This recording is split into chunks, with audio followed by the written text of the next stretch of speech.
Уважаемые ребята, школьники, учителя, коллеги, я хотел бы вас поздравить с наступающим Днем российской науки.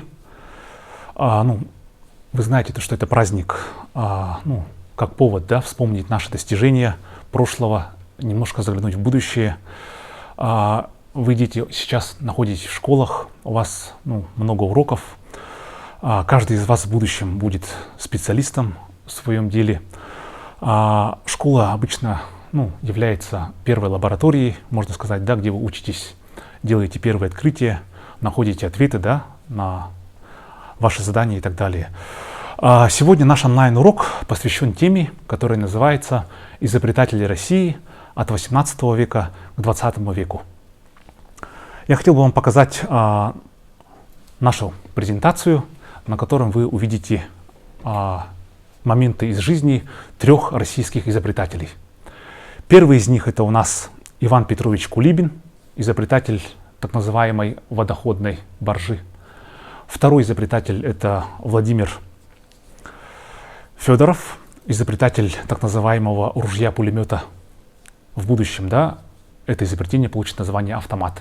И третий изобретатель — это у нас Алексей Леонидович Пажетнов, который изобрел самую успешную российскую видеоигру «Тетрис».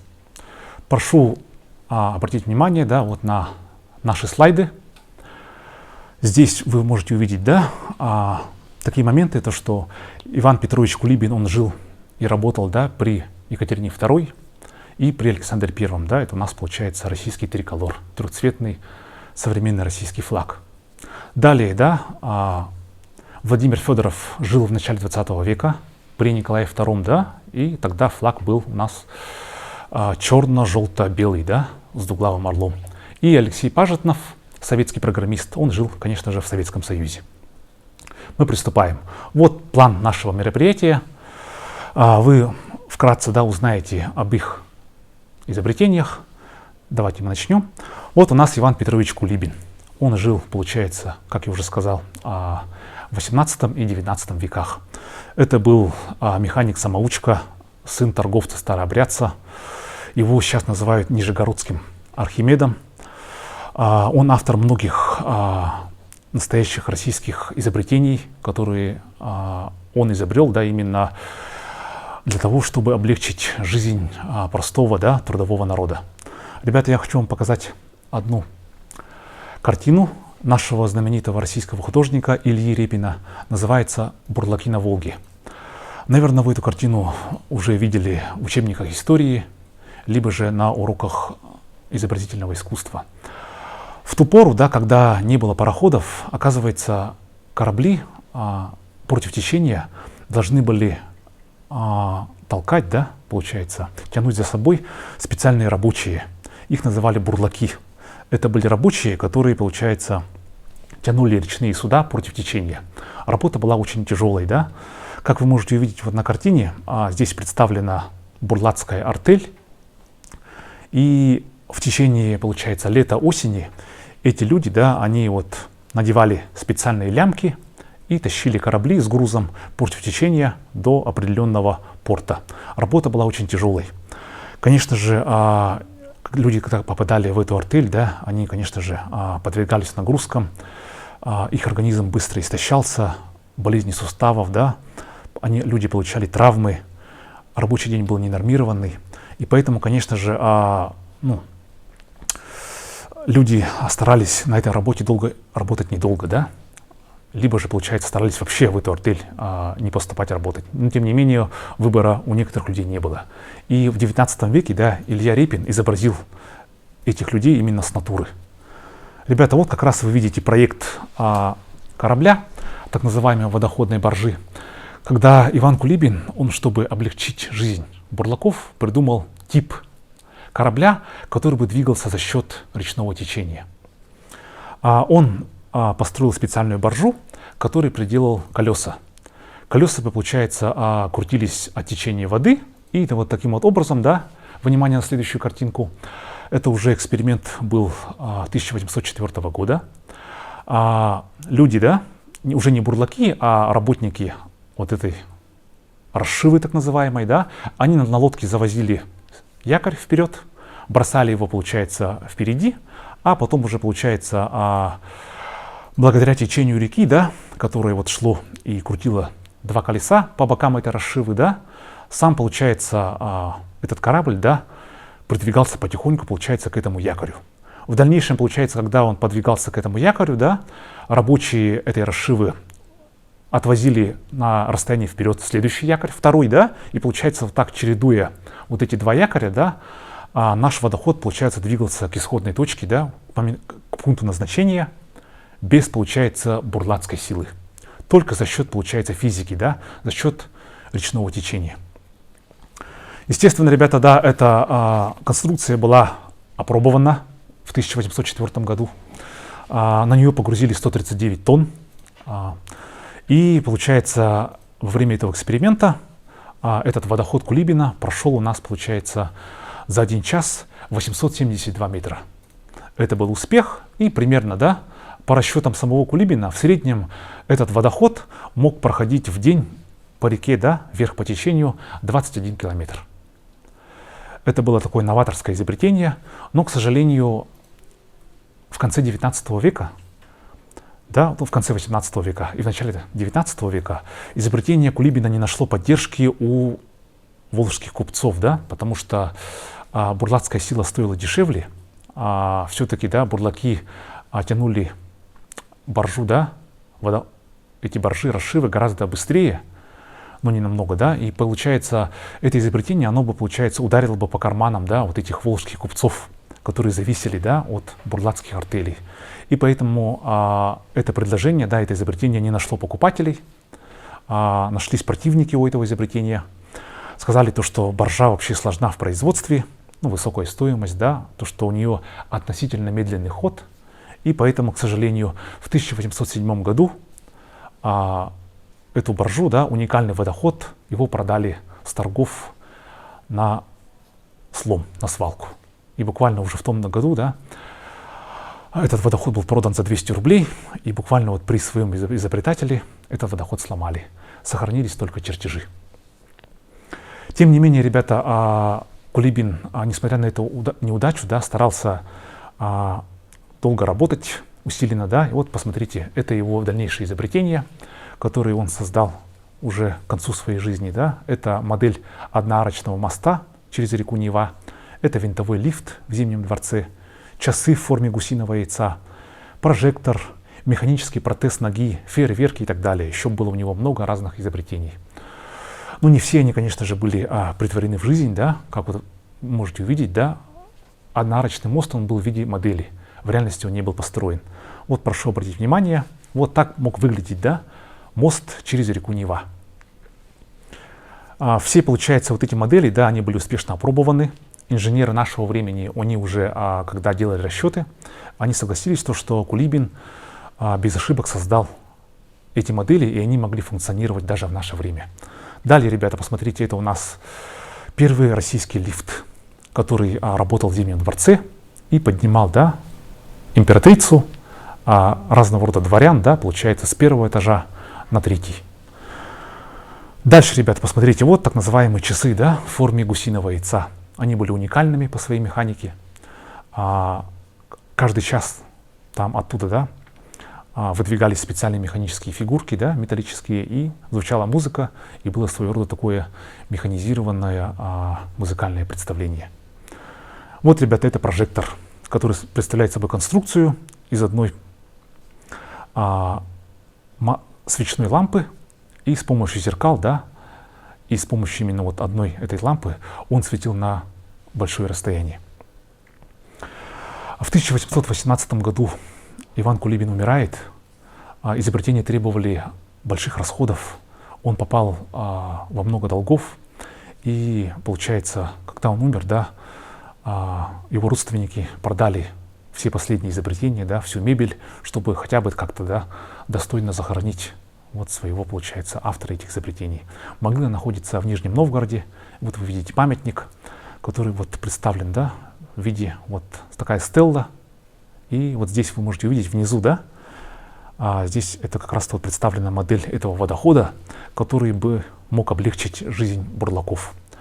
Забегая вперед, я хочу сказать, да, то, что бурлацкое ремесло, оно было отменено только в 29 году, только при советской власти, когда появляется уже, да, много разных речных пароходов, и только тогда на законодательном уровне, да, ремесло бурлаков было официально уже запрещено, потому что оно требовало, да, конечно же, много физических усилий, и простые люди, конечно же, да, вот страдали от такой непосильной физической работы.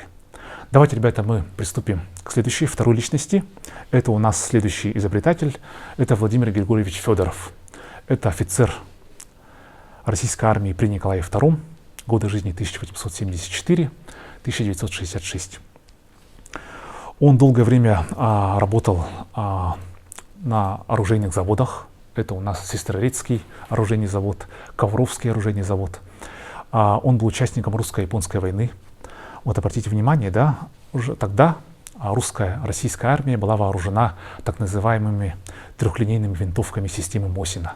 Это было достойное изобретение. Эта винтовка, она продолжает жить даже сейчас, да, используется в быту, среди охотников, да, даже в мире используется среди, там, да, возможно, там, у партизан, да, у повстанцев и так далее. И вот получается, когда в начале 20 века Россия проиграла русско-японскую войну, Федоров понял, что российской армии было новое оружие, которое, получается, могло бы стрелять очередями, чтобы солдат, когда наступал и захватывал вражеские позиции, да, вражеские окопы, мог вести плотный огонь на подавление, да, где точность уже была не важна. Однако его проект столкнулся со многими, получается, замечаниями. На высоком уровне его не поддержали. Он умудрился попасть на прием к Николаю II, но даже сам император, да, оказался недальновидным и сказал то, что я против вашего автомата, потому что у Министерства обороны не хватит патронов, чтобы именно, да, солдат стрелял очередями из вашей винтовки. Тем не менее, ребята, Владимир Федоров на кустарных станках, да, будучи, получается, одиночкой, да, без помощи государства, без конструкторского бюро, да, умудрился создать свой прототип. Ребята, вот посмотрите, он выглядит вот так. В народе, да, солдаты прозвали его ружье-пулемет. Вот такая конструкция выглядит, да. Это оружие могло стрелять очередями, а сам магазин составлял, да, 25 патронов, и стрельба, получается, велась и одиночными патронами, да, и также был переводчик огня на автоматический огонь. Вот эти технические характеристики образца 2016 года перед вами. Он весил 4 килограмма без магазина, 5 килограммов с магазином, да, и калибр, как вы видите, ребята, да, 6,5 миллиметров. Этот калибр был заимствован у японской винтовки Арисака. Так как Россия проиграла русско-японскую войну, то российские оружейники считали то, что в чем-то, да, японское оружие, наверное, превосходило российское. И вот поэтому за основу автомата Федорова взяли японский калибр, а также вот, да, за образец был взят японский патрон. Ребята, дальше вот посмотрите. Это оружие находится до сих пор в разного рода оружейных музеях Питера и Москвы. Вот. Когда началась Октябрьская революция, Федоров принял советскую власть, согласился работать на благо советского государства. В 1926 году он был награжден званием Герой труда. Винтовка Федорова была официально принята на вооружение Красной армии, да, и состояла до 1928 года. Есть неофициальные сведения, то, что во время Советско-финской войны при штурме линии Маннергейма некоторые советские солдаты, да, вот как вы видите на фотографии, использовали эти винтовки Федорова, так называемые ружья-пулеметы. В ходе Первой мировой войны опыт показал, да, то, что Федоров был во многом прав. У армии Антанты, у армии центральных держав, да, появились ручные пулеметы. И получается, Россия вступила в эту войну, да, имея только на вооружении винтовки Мосина и станковые пулеметы Максима. Благодаря влиянию Федорова, да, благодаря его усилиям, да, все-таки его уважали среди оружейников, автоматами Федорова была вооружена одна рота. Одна рота на Румынском фронте. Рота при Николае II, да, в российской армии составляла около 200 человек в среднем, да, и вот получается 200 человек, да, они воевали именно вот этими новинками. И, конечно же, эта винтовка себя хорошо показала в ходе боевых действий. Следует заметить, да, вот этот человек, он сейчас менее известен, да, чем другие российские оружейники, потому что все-таки он работал, ну, в российской императорской армии, да, где у него не было поддержки. Тем не менее, у Владимира Федорова были ученики, которым ему помогали, да, они были простыми слесарями. Возможно, имена вы их слышали. Это у нас Василий Дегтярев, Георгий Шпагин, Сергей Симонов. И вот эти три оружейника в дальнейшем, да, они благодаря трудам, да, своего учителя Владимира Федорова создали в будущем многие ведущие образцы советского оружия. Это вот, например, ручной пулемет Дегтярева, да, ДП. Это пистолет-пулемет Дегтярева ППД-40. Знаменитый ППШ-41, да, конструкции Георгия Шпагина. Это у нас противотанковое ружье Симонова. Самозарядный карабин Симонова СКС-45, да. Вот эти все изобретения, они были созданы именно вот на базе этого автомата Федорова. Ребята, запомните вот этого выдающегося российского оружейника, да, который, получается, все силы отдал, да, чтобы вот вооружить нашу армию, да, именно автоматическим оружием. Далее, ребята, мы приступаем к следующему российскому советскому изобретателю, да. Возможно, ребята, вы о нем тоже слышали, даже играли в это изобретение. Это Алексей Леонидович Пажетнов. Он сейчас живет в США. Родился он в 1955 году. Сейчас ему 70 лет. Ребята, он учился в московской школе. Он очень был любителем математики. Закончив школу, да, он решил стать программистом. Тогда вот в Москве, да, в научные институты брали только самых одаренных детей. Он, получается, попал работать в один вычислительный центр при Академии наук СССР. Конечно же, тогда оборудование было очень допотопным на сегодняшний уровень, да. И вот, работая, получается, в своем вычислительном центре, он придумал одну игру, чтобы как-то скрасить, да, вот трудовые будни. И вот эта игра, да, сам того он не подозревал, да, она будет иметь успех. Вот можете посмотреть. На своем советском компьютере Электроника 60 он создал вот эту игру в 1984 году, которая выглядит вот примерно вот так, да. Пажетнов создал игру, где бы, получается, от игрока требовалось на дне стакана уложить ровным рядом разные рода фигурки. Эти фигурки, они состояли, ребята, из 4 кубиков. От греческого слова тетра, да, 4. И вот эти 4 кубика, они принимали разного рода формы. И получается, игроку нужно было как можно дольше продержаться, и чтобы ваш стакан, да, ну, заполнялся как можно как бы меньше, да, чтобы вот эти фигурки в виде разных форм, да, как бы быстрее поглощались. Эта разработка, получается, была, видите, когда сделана на этом допотопном компьютере, где, получается, не было технологий, да, даже сделать цвета, да, прямо настоящие кубики, да, нет статистики и так далее. И поэтому он попросил помощи у советского школьника, которого звали Вадим Герасимов. Ему было 16 лет, он был поклонником информатики, и он помог Алексею Пажетнову, да, сделать так называемый порт Тетриса на компьютеры системы IBM. Вот, получается, так выглядит уже порт, перенос Тетриса, да, на более, получается, современную платформу, уже на заграничный компьютер, да. Вот, получается, Тетрис в таком виде на 5-дюймовых дискетах расходится по всему городу, да, по городу Москва, потом по Питеру, да, потом уже проникает различного рода научно-исследовательские институты, и постепенно, да, вот уже по всему СССР к нему приходит, получается, вот слава, да, как такой увлекательной игре. Потому что, ребята, в России, да, в советское время не было, ну, тогда, да, в ту пору, в 80-х годах, ни игр, да, ни приставок. Вот поэтому первой такой успешной игрой, да, увлекательной, одновременно и простой, да, была вот эта игра. А эта игра, ребята, она нелегально попадает за рубеж. в Европу. Этой игрой заинтересовались у нас несколько разного рода программистов, торговцев видеоигр, да. Вот вы можете увидеть 3 человек, которые одновременно поняли, да, то, что если эту игру продать на Западе, она будет иметь большой успех. И первым, да, как вы видите вот на фотографии в очках, слева, справа, да, человека звали Хэнк Роджерс. Этот человек первый почуял запах больших денег, он вел переговоры с Москвой, да, именно вот с предприятием, где работал Пажетнов, да, и предложил купить лицензию на продажу тетриса за границей. Но, однако, в советское время к этому предложению отнеслись холодно, потому что советские программисты даже не понимали, зачем нужно продавать, да, и зачем продавать лицензию, кто вообще купит, да, на эту игру. И поэтому переговоры встали. Хэнк Роджерс, получается, он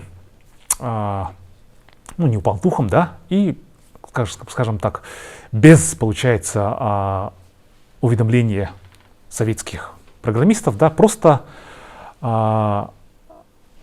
нелегально стал продавать права на тетрис, да, разного рода, получается, издателям в Европе. В дальнейшем, получается, эта игра, конечно же, получила успех. Она получает множество премий в Европе, в Америке, в Японии. И, конечно же, зарубежные почитатели, да, поклонники стали интересоваться вообще, кто создатель этой игры, чтобы с ним познакомиться, да, там, пожать руку вообще и как бы ввести его, да, что-то вроде зал славы игровых вот этих программистов, создателей и так далее. Но, однако, да, это конец 80-х годов, все-таки СССР оставался, да, закрытым государством. Существовал так называемый железный занавес. И в конце концов, да, вот все вот эти люди, да, они поехали туда, в Москву, в 89 году. Это, ребята, был вот Хэнк Роджерс, Роберт Стайн и Кевин Максвелл. 3 человека. Каждый из них представлял свою корпорацию. За ней стояли, получается, разного рода, получается, игровые компании, которые бы хотели купить лицензии, да, вот, на издательство Тетриса, на своих вот этих консолях, приставках и так далее. Ребят, вот смотрите, это у нас хронологические даты, да, выпуска Тетриса. И вот оказывается, ребята, да, что было важно, права на выпуск Тетриса, да, они разделялись на несколько, получается, вот отраслей, да. Отдельно это права на аркадные автоматы, на персональные компьютеры разных систем, да.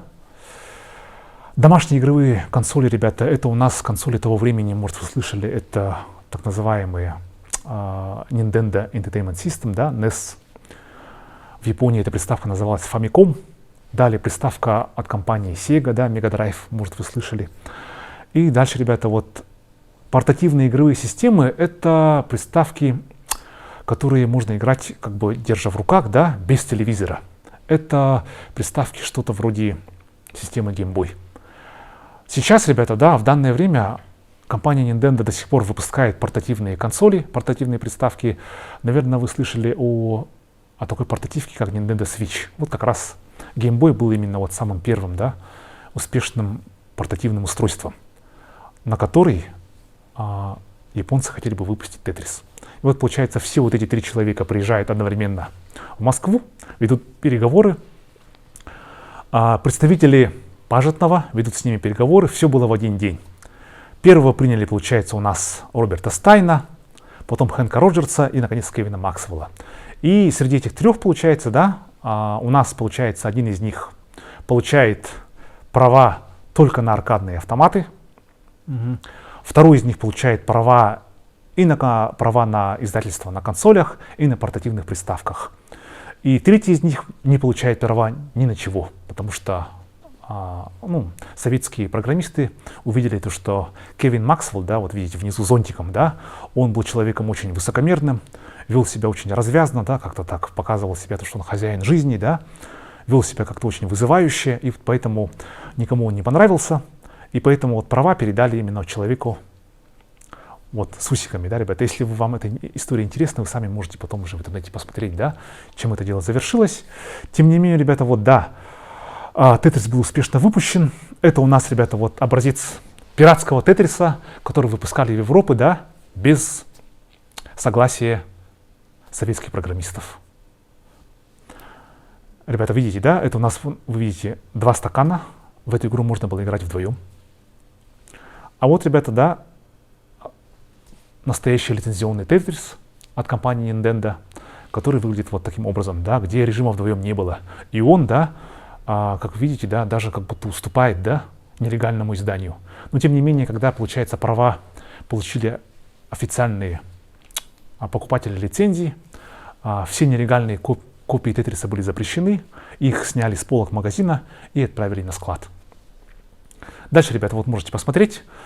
Вот как раз первая успешная портативная приставка от Nintendo называлась Game Boy. И вот как раз для нее, да, был создан именно, портирован этот Тетрис и был продан прям буквально миллионными тиражами. Японская компания на нем заработала миллионы долларов, да. Все на этом обогатились, кроме, ребята, да, вот я вам покажу, кто, вот, да. Алексей Пажетнов, к сожалению, да, до 96 года он не получил никаких премий, да, за изобретение Тетриса, потому что он был советским служащим, где тогда не было частной собственности, да, не было права на частную торговлю. Вот поэтому, получается, директоры, да, вычислительного центра, да, и компании Elorg сказали ему то, что Алексей, ну, ты молодец, тем не менее, получается, ты работал в государственном учреждении и создал Тетрис, да, именно, ну, вот, работая в рабочее время. Изобретение, ну, как бы своего рода что-то вроде даже не твое, да, а государственное. Пажитнов до 91 года жил в СССР, а после развала Советского Союза, ребята, ему поступило предложение переехать в Америку. И, ребята, он, конечно же, соглашается на это предложение и переезжает в США, где его встречает Хэнк Роджерс, один из его, да, вот этих людей, кто приезжал к нему в Москву. И они вместе, ребята, основали общую компанию, так и называется, да, Tetris Company. На этот момент, да, он там успешно работает, а Тетрис до сих пор продается, и только после 96 года, да, права на Тетрис вернулись Алексею Пажетнову, вот этому выдающемуся советскому программисту, который наконец-то получил, да, вот заслуженные лавры и, получается, показал всем, да, то, что в СССР тоже есть советские программисты, есть возможность, да, создавать гениальные, простенькие, да, но все-таки, получается, выдающиеся игры. Здесь, ребята, вы слева от него, да, видите его сына, который держит, да, вот в руках копию вот этой игры Тетрис. Зарубежные издатели, как вы видите на фотографии, да, они издали здесь у нас коробочку, да, с изображением храма Василия Блаженного, потому что эта игра считалась как будто бы из-за железного занавеса, да, то, что игра именно вот что-то вроде от коммунистов, да, где, получается, как бы, ну, люди даже не знали за рубежом, да, то, что там вообще игры делают, да, вообще как там жизнь и так далее. Вот поэтому во время вот запуска Тетриса вот на пиратском порте, да, здесь, ребята, вот проигрывалась такая музыка, она называется «Калинка-малинка». Был такой вот мотив именно при запуске игры. Ребята, сейчас у Пажетнова все хорошо, он успешно работает, Тетрис до сих пор пользуется популярностью. Конечно же, да, на основе Тетриса были созданы много похожих игр, где в стакан, да, нужно было тоже, да, вот получается, вот положить разного рода фигурки, и получается, вот все эти игры стали успешными, в дальнейшем они выпускались отдельно, да, вот такими, получается, так называемыми brick game, да, игра кирпич, где, получается, вот китайские разработчики, да, нелегально распространили Тетрис именно по всему миру. Сейчас, получается, да, здесь у нас Тетрис повсемирно известен. Давайте, ребята, я подведу итог. Вы в ходе моего краткого онлайн-урока, да, узнали о 3, получается, выдающихся российских изобретателях. Это был у нас Иван Кулибин, изобретатель водоходной баржи. Это Владимир Федоров, изобретатель так называемого ружья-пулемет, да.